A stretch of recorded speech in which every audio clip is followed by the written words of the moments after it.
Hello everybody and welcome back to another video on my channel. Today we're just going to do a Premier League predictions video for the 2020-2021 season, and yeah, it's going to be a new series. We're going to call it JMO. We copied it from Spencer FC, which is IMO, which stands for in my opinion, but mine was just going to be just my opinion. So yeah, thanks Spencer for that idea, and yeah, we're just going to jump into it. I am going to predict the order of the Premier League table, where I think teams are going to finish at the top and the bottom, who's going to get relegated, who's going to get European competitions. And we are also going to guess the Premier League top goal scorer, first manager that's going to be sacked, and we will guess the top assist creator in the Premier League. So yeah, it's very interesting. Transfer window still going on, so these may change as we my opinions may change as the weeks progress, as the transfer window closes in September. But you know, got to do this before the season. It starts this weekend with Arsenal, I believe, against Fulham. So yeah, we've got to do the predictions with what we've got so far. So yeah, I'm also going to put my theory to the test. I've wrote the teams down here in the order that I believe just off the top of my head, how they're going to place in the league, in the positions. I will carry on doing this in January once the transfer window's finished, and then we'll review it at the end of the season. So okay, I'm going to start off with the bottom three, the relegated teams. So in these positions, I am going to go with West Brom. I'm going to finish 20th. Every single time they come up in the Premier League, they just go straight back down. You know, they don't invest any money. Personally, I don't think they're a great football team. And yeah, I think they're just going to finish dead last. And yeah, they're going to go straight back down. In 19th place, I'm going to go with Brighton. Yeah, they got Adam Lallana on a free transfer, and they have been playing some good football, but I think with the other teams around them, and they've been strengthening, and Brighton have not been, you know, increasing in football ability throughout the years. And I think this season, as it's very tight, teams are going for it, and to get that 40-point mark to stay up, I think that is going to be quite challenging for Brighton this year. So yeah, I'm going to tip them to go down as well. In 18th, we're going to go with Fulham, another side that's just come up from the Championship, and last time they was in the Premier League they spent hundreds of millions and they still went down. I don't think anything's going to change. I think they're going to go straight back down again. Scott Parker's a good manager, but he's young and he's not got the investment and the squad depth really to stay in the Premier League, and he's not got the experience. So I do believe that they will go down, Fulham. And then the places around there, we've got 17th, 16th and 15th. In 17th, I think it's going to be Crystal Palace. If they can keep Wilfried Zaha, then I do think they would stay up. And I think Roy Hodgson is a decent manager and he has the abilities to keep them in the Premier League. But if not, then they could be a contender to go down instead of Fulham if they do sell Zaha, which has been linked with Everton. And if he does go to Everton, which I hope he does, then Manchester United, my team, we've got a 25% return on his transfer fee, so that'll be good for us. We get about 15 million quid just for one transfer, so why not? Positive there. It's just like selling some of the deadwood out of the club. And then obviously in 16th, I'm going to go with Aston Villa. They marginally survived the Premier League last season, coming 17th, but I do think they've still got the ability to progress on. They have got rich owners, and I'm surprised they've not backed them even more. Last year they did back them. They spent a lot of money and it didn't really go to plan. I mean, these smaller teams, when they do invest, they buy awful players for ridiculous amounts. And yeah, when it doesn't go well, it goes awful and they go straight back down, and then it takes them years to get back up. So I think Aston Villa have been quite lucky to stay in the Premier League, and they've still got Grealish, so that is a positive for them. In 15th place, I'm going to go with Burnley. Sean Dyche, he's a solid manager. You know, he gets the best out of average players. And yeah, I just hope for Sean Dyche's sake that he doesn't stay at Burnley for too long and overlong his stay. Like Eddie Howe at Bournemouth, he's a fantastic manager, but he overstayed his welcome, and now he's jobless. Bournemouth have been relegated. He's always going to have that on his CV, that he's been relegated out of the Premier League. And I hope Sean Dyche manages to stay in the Premier League, because Burnley are a good team. I do like him, and I hope that an English manager is positive. I hope that he gets a better job at a better club soon. In 14th place, I'm going to go with Southampton. If Danny Ings can have another great season, I think that they'll be safe. I think the football has been pretty good since Danny Ings has actually come in. There's been quite a lot of tic-tacky football, and Nathan Redmond is a good winger as well. And I do like the style of play. very, very, very high press, and I think for teams like Southampton in the lower half, it's more, instead of sitting back and defending, if you attack teams and just pressurise them, it can cause mistakes. So I do think that Southampton have the ability to stay in the Premier League and stay there comfortably, to be honest. Then we've got 13th place, which I'm going to go with Sheffield United. Last year they shocked everybody by going right up challenging for European competitions, but I think it's going to be second season syndrome for them, and they're just going to drop a little bit. They're going to be like bottom half, but not close to relegation, comfortable enough to stay within the Premier League. And they need to improve in their attacking abilities. Billy Sharp is not going to be at the club for much longer, and they do need a couple more signings throughout the next few years if they're hoping to stay and solidify their place within the Premier League. Now, 12th place, I've chosen West Ham, and this is a risky one because West Ham currently are just in a bit of turmoil. Like the club morale is not very good. You've got the captain Mark Noble coming out and moaning against the owners for selling players, which is obviously not good. They've released quite a lot of players, and they typically don't do very well, West Ham, like even when they've got a good solid side. David Moyes as a manager, I think that it'd be vital for them to actually keep him. He's not actually a bad manager. I know he didn't do well at us, but he's definitely good enough for West Ham, and that's about his place. And I think that David Moyes, if he can get a few signings, West Ham should be okay. But they are a team to watch out. These could easily drop down and be challenging. Well, not challenging. Yeah, challenging for survival, because I think that they could get relegated if the season doesn't start off very well, because it's not looking good for them in the transfer market, and as well with the club. The fans have got a lot of backlash going against the owners. So, yeah, West Ham are one to look at. Now, in 11th place, I'm going with Leeds United. I'm not even going to speak about them, don't like them. Think that they'll do well. They've got a good manager. If he stays, I think they'll do well. If not, they'll drop down a few places. But yeah, Leeds 11th. Rodrigo is a good signing. But yeah, I don't like them, so I don't want to talk about them. 10th, Newcastle United. They signed some good players. 2 from Bournemouth, Callum Wilson and Ryan Fraser. And yeah, they're strengthening the squad in areas that they need it. A prolific goal scorer and a winger.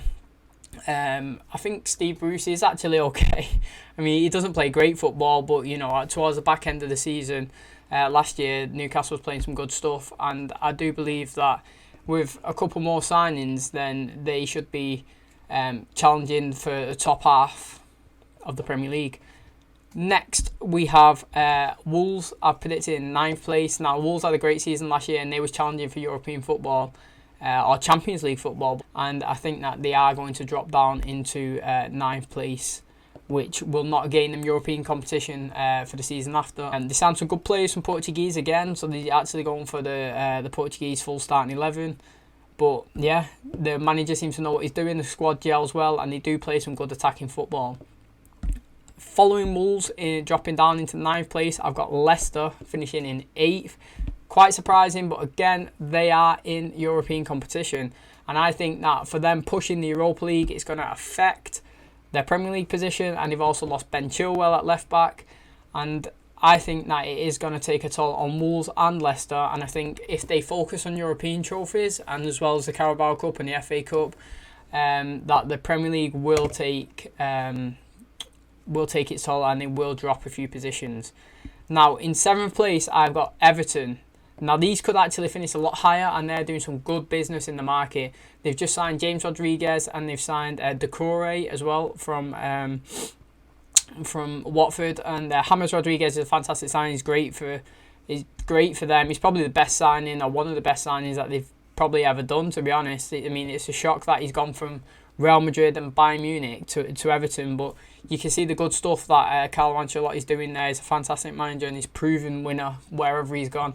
So hopefully this is what Everton need to, progress to the next stage. They've always been like a mid-table team, but I think that Carlo Ancelotti, and with the signings that he's making, he's getting the best out of Calvert-Lewin, that they can actually push a European football. And I think Everton could be a dark horse, but depending on how the season starts, it will ultimately determine where they finish in the table for squad morale.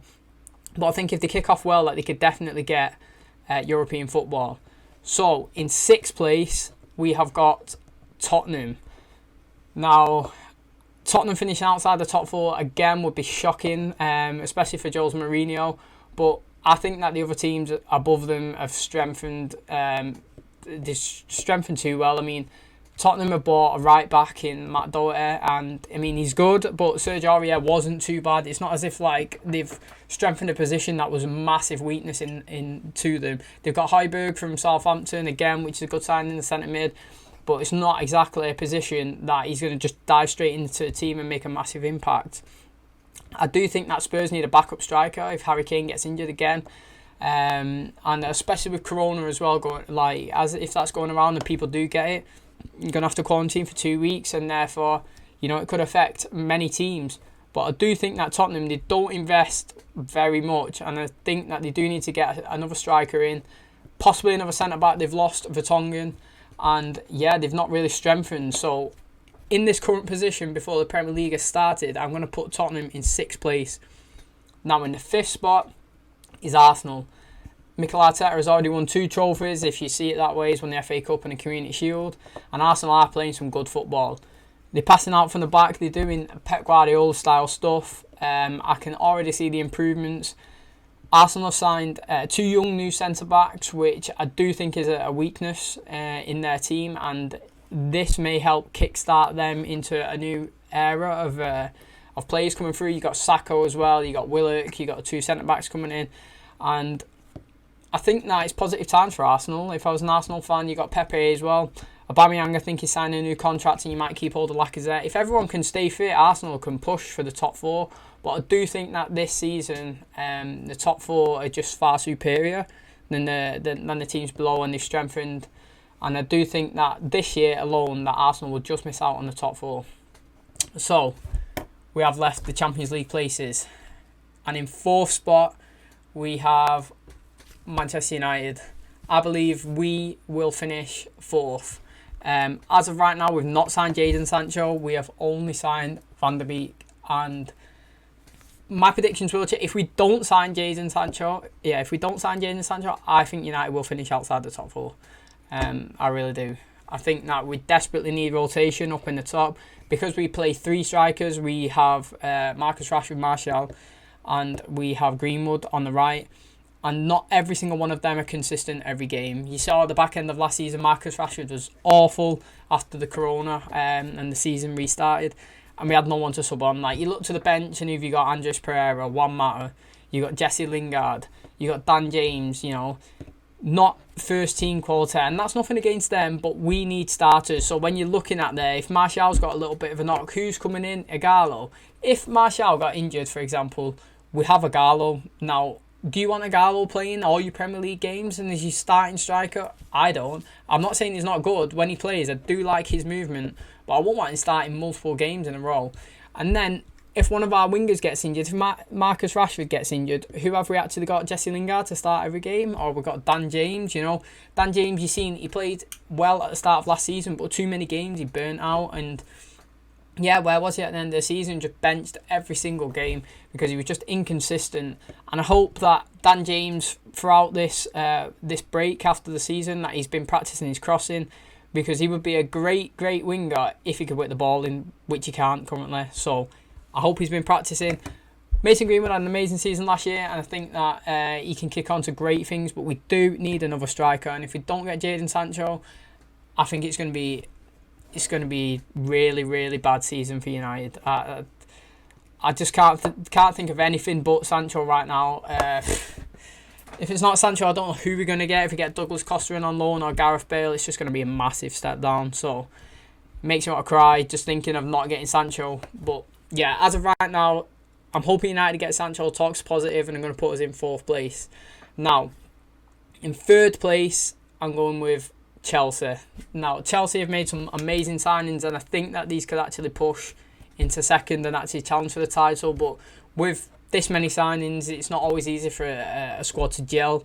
And the likes of Thiago, I would start Thiago Silva every single game if I was Frank Lampard. I know that he's old and he's not got the pace that he used to have at AC Milan and at PSG when he first started, but he's just a great player. He's got great experience, and he is much better centre back than Rudiger and Christiansen and Azpilicueta at centre back, and you've got Tomori and Kurt Zouma. He's so much better, and he's a leader that they need in there. He's like the John Terry that they used to have, and he should be playing every single game and guiding that back four with his experience. And then you've got Kai Havertz, who they bought for 100 million. Well, it was like 80 million plus add-ons, which totals around 100 million. So if you consider that to the Jadon Sancho fee that they're actually asking for 108 million, it's not actually that much that they're asking, because Kai Havertz is just another fantastic player. And Chelsea have done all this business and still offering that package. And they got Ziyech, who's just come in, and Ben Chilwell strengthening that left side. So they got rotation with Marcus Alonso. And then they've also signed Werner, which is just a massive, massive, massive boost for them. He's a goal scorer. Wherever he plays, he can play in the wing. He's fast. He's got good acceleration, good sprint speed, agility, and yeah, he can shoot with right and left feet. And you see what he's done for Germany and what he's done for Salzburg, RB Leipzig, sorry. He's just a natural born finisher, and I think he's just going to be in the right place at the right time and finish all of Chelsea's positive attacking play in football with all these new signings. I just think he's going to be a goal machine this year, and he is definitely one to look out for Premier League top scorer. So now we've got the top two positions. City, Liverpool. Who's going to be the champions? Now, if Liverpool win the league, they will have 20 Premier League titles. And that's not what we want for as a Manchester United fan.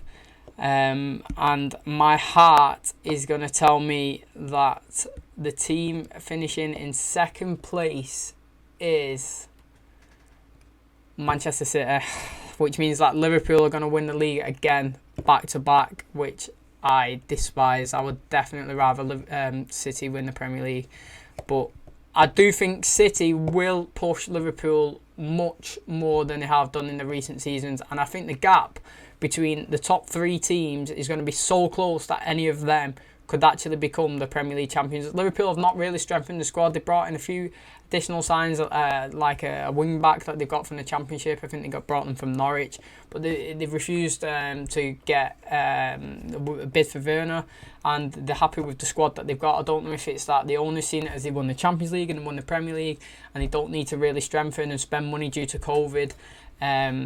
It's not like a priority for them as a team's good enough to kick on, because I think for 2 seasons in a row they've nearly got 100 points, which is just ridiculous.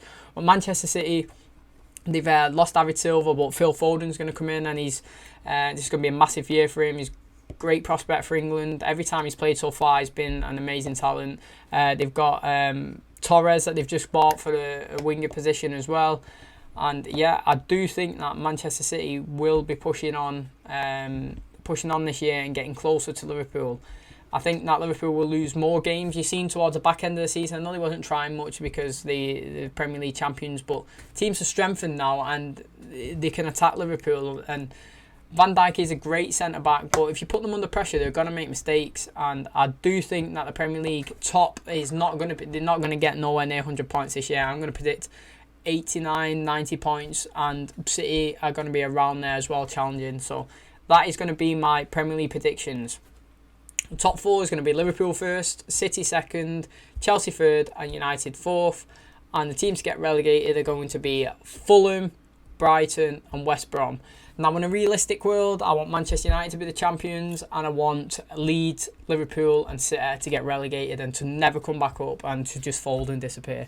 But yeah, it's not a realistic world, and we're probably going to finish outside the top 4 and leading away from the Premier League table into the first manager to be sacked. I am actually going to predict Ole Gunnar Solskjaer is going to be the first manager sacked, because Manchester United's start to the season is hard, and after the first 7 games, I think that we could possibly have 4 losses if we do not get Jadon Sancho. Now, this is the thing, I was stressing it before. Jadon Sancho is key. If we do not get Jadon Sancho and possibly a backup left back, we are in for a bad season. And I'm basing it on us not buying Jadon Sancho, because no United, it can swing in either ways. And yeah, I think after the first 7 games, if we do not have Jadon Sancho, United could have lost 4 matches, and I think the pressure will be on Ole, and I think United could, we've not backed any manager since gaining Champions League qualification. We've done it with Van Gaal, we've done it with Mourinho, and we've not backed Ole in this transfer window. So, my heart, I don't want him to go. I want United to be as good and the best as we can and challenging. And I think if Jadon Sancho comes, then we have the ability to do that. But if not, then yeah, I think that it could be bad for Ole. Now, assists. I think the top assist, I'm going to be biased again, and I'm going to go with a Manchester United player, and I'm going to go with Bruno Fernandes. But realistically, I think Kevin De Bruyne will take it. But I'm going to go with Bruno Fernandes because he's come in and done so good for United since January, and he was scoring, setting up so many goals. And I just think if he has a full season in the Premier League with Jadon Sancho if he comes, and Greenwood and Rashford and Martial with more experience, I think that he could be setting up a lot of goals and creating a lot of chances. So yeah, but if we don't get Sancho, because pretty much my whole thing is about getting Jadon Sancho. If we don't get Sancho, then it's going to be Kevin De Bruyne. Manchester City's tax crazy. You got Aguero. It could be his final year at City and wants to impress, looking for new moves away. And De Bruyne's just consistent every single year. He's just the best, isn't he? Like left and right foot, he can whip in across. He's absolutely deadly with his crossings and his passing as well. And he chips in with like 10, 15 goals a season. He's just the ultimate midfielder. And then moving on to the top goal scorer. Personally, I'm going to go with Harry Kane. I think he's the best striker in the Premier League. I know many people are going to disagree with that. I think he's underrated, but many people think he's overrated. I think Harry Kane's just an amazing striker. Left and right foot, he just absolutely rockets it. He has got a shot that's like an arrow. It's always in the side net. It's about 100 miles an hour across the floor. He's just a natural born goal scorer. But I think Timo Werner as well is going to be either the top scorer or second. But I am going with Harry Kane to be my top scorer. It takes a penalty. You know he's going to score every single one. He's always in the right place at the right time. He's got heading abilities, left foot, right foot, power shot. He's just a great player. And especially under Mourinho as well. I think if they can solidify that defence and get Lucas Moura, get Lo Celso, get Heung-min Son going forward and providing those passing to Harry Kane. If he stays fit, he's proven year in, year out, 5-6 years in a row. He's on track to be Premier League's top scorer in history, and I think he's going to at least get over 20 goals. And depending on how well everyone else does, I think that could be enough. But that's my predictions: Harry Kane top scorer, Bruno Fernandes to be top assists, and Ole Gunnar Solskjaer to be the first manager gone. But that's only if we don't get Jadon Sancho. If we do get Jadon Sancho, then I will put Scott Parker as the first manager to go, which is sad really, because he's done well for his first managerial stint to bring them into the Premier League. But teams are ruthless and they don't even give managers a chance anymore. So I don't think that if he's not going well with Fulham, I think they'll just cut throat and just get cut ties. So hopefully it's not Ole, but if it is, maybe Pochettino can come in and do a solid job like he did with Spurs. Okay, so that's going to wrap up the video. So thank you very much for tuning into the channel today. Hope you enjoyed these Premier League predictions.